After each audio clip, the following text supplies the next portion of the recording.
I keep on going on dates with astronauts. They want more space, though.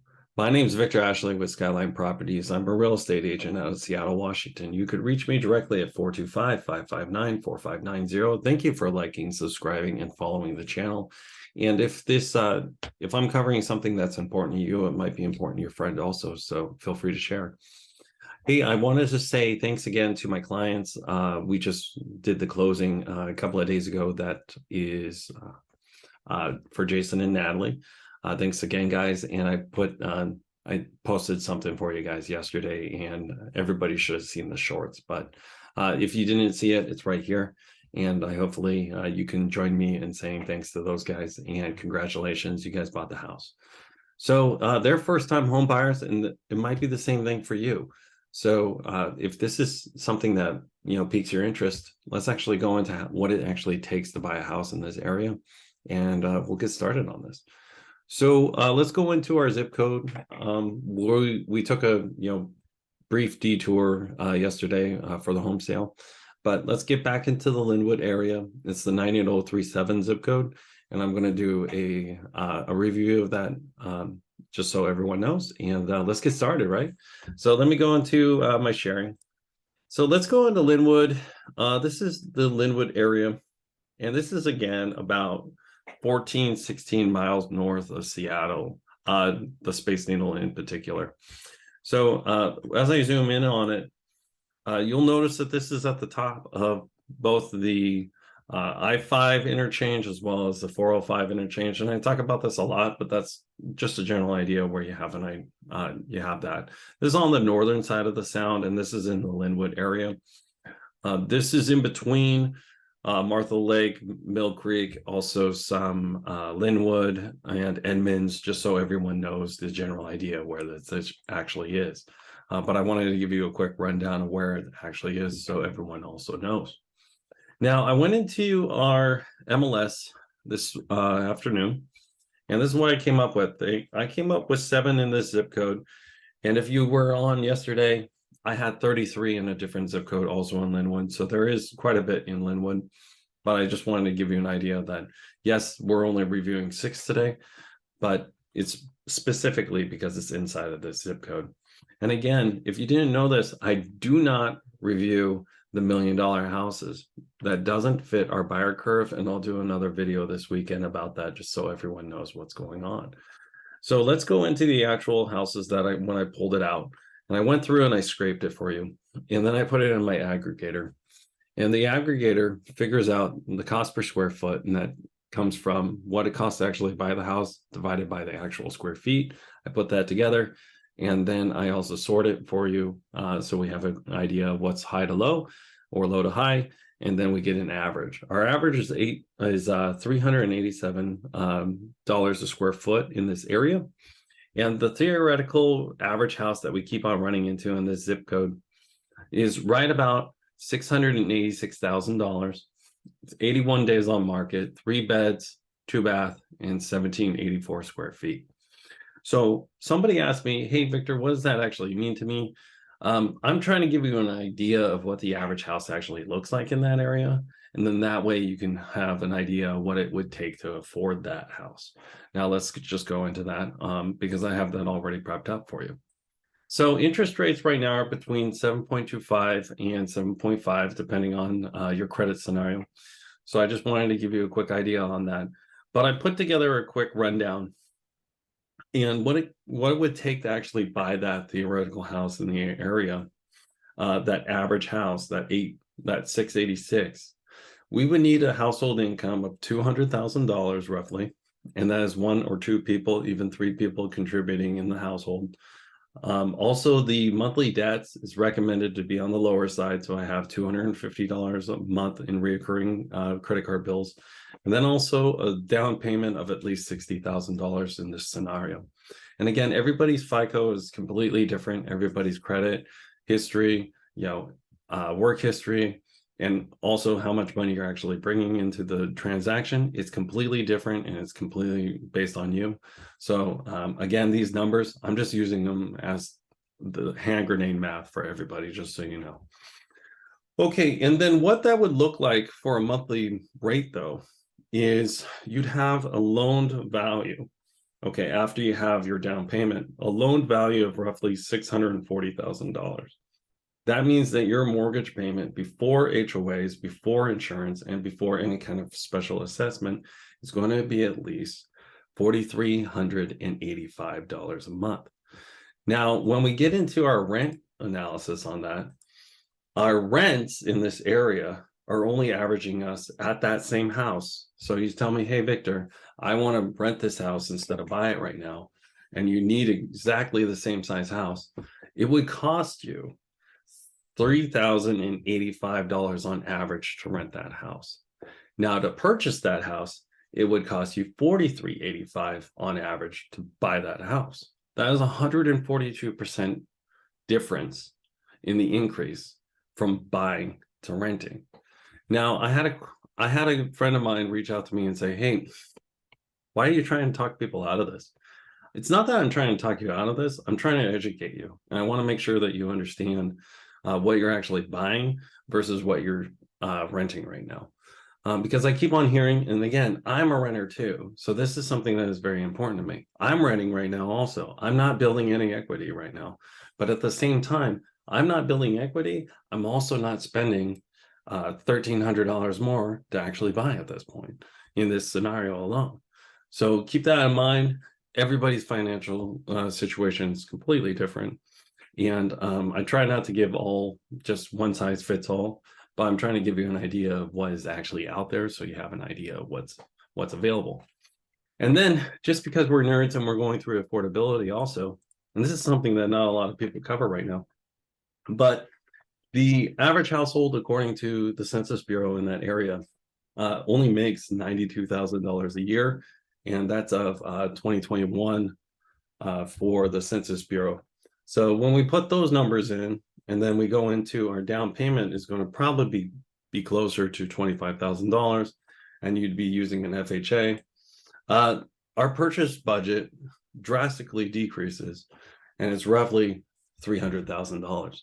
Now, this weekend, I'm going to be doing a video on this, and it's going to be specifically about this scenario of the person that is making roughly this number, just so everybody's aware. But I was trying to get through our regular reviews before I got into a price breakdown. But I just want to give an idea. Affordability is a huge issue in this area. And as you can tell, when I went to what we actually have in this area, nothing is available in that price point right now, including condos.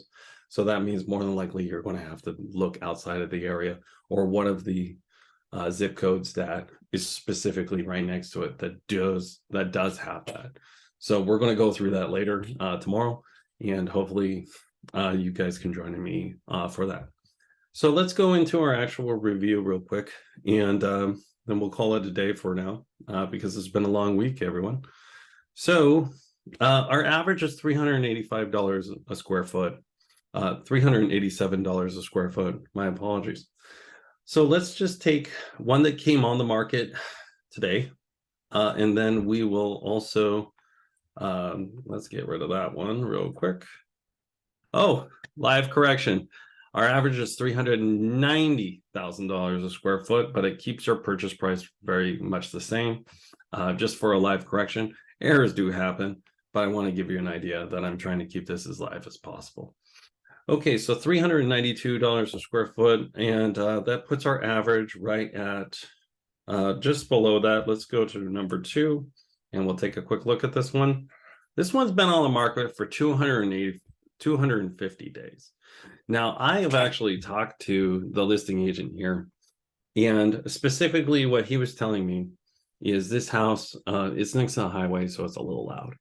So if that's something that works for you, that's something that you more than likely you're going to have a buying opportunity if you come into this house, because this house has been on the market now for over 8 months.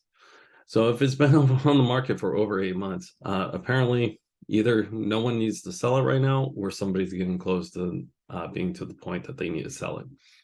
I do not represent you at this current time. I do represent buyers and sellers in transactions, but not in the same transaction. If you do want to hire me, please drop a comment below, email me, or call me at the number that I have listed, and I'll be happy to reach out to you and see if we can do a consultation and set up a buyer agreement or a seller agreement in particular, but I do not represent you at this time.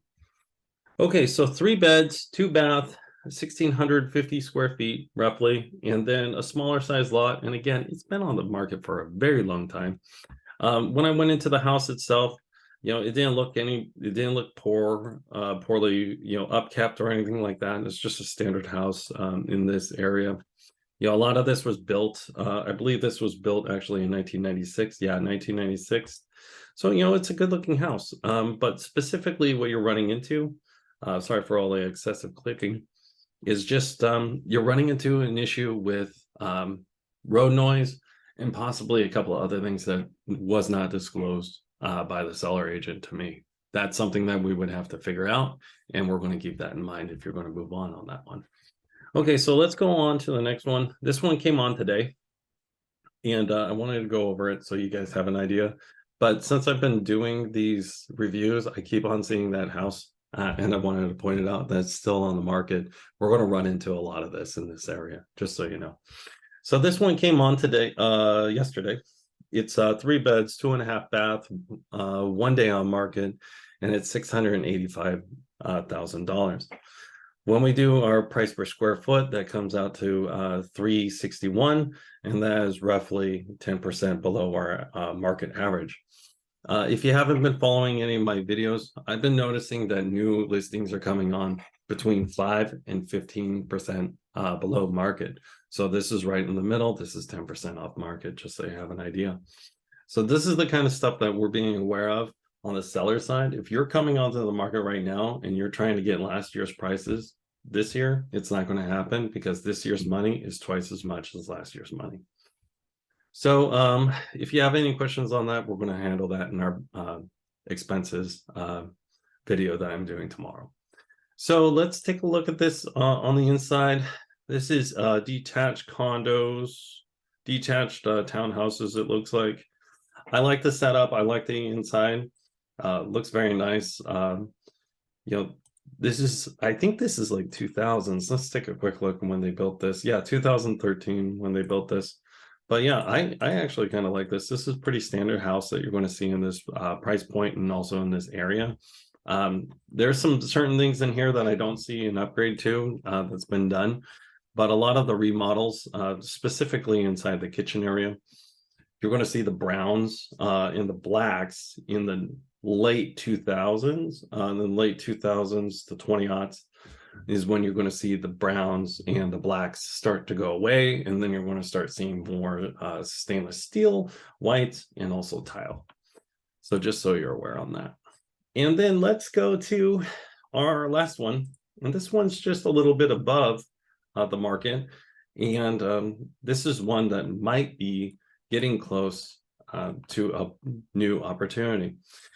I went over this one before, but this one, from what I can tell, was not professionally staged, was not done. The photography also was not done well. But I want to give you an idea of some of the stuff that's still out there right now. And this is more of a buying opportunity. And again, this one is slightly above our zone. This is $406 a square foot, I believe. $402 a square foot. But it will have 4 beds, 2.5 bath, and it's 2,100 square feet. And it's currently on the market now for almost 2 months. So specifically, they only had one price reduction on this, and that was $30K. And let's get in, look on the inside of the house. So on the inside of the house, like I said, we're going to get there. But right now, as you can tell, this is more cell phone pictures. And then when we get into the house itself, the things that I've noticed before, because I've reviewed this once or twice, if you haven't seen the video on that, but the carpet's going to more than likely need to be replaced. There is runs in the carpet, and a lot of the staging that you see in here is actually personal furniture that's been left over, as well as some people are still living in the house, and there's runs all over the carpet right now. So I don't know if they just threw down new carpet and didn't tack it down, or this is existing carpet. Kitchen, you have an opportunity to make an upgrade into the kitchen.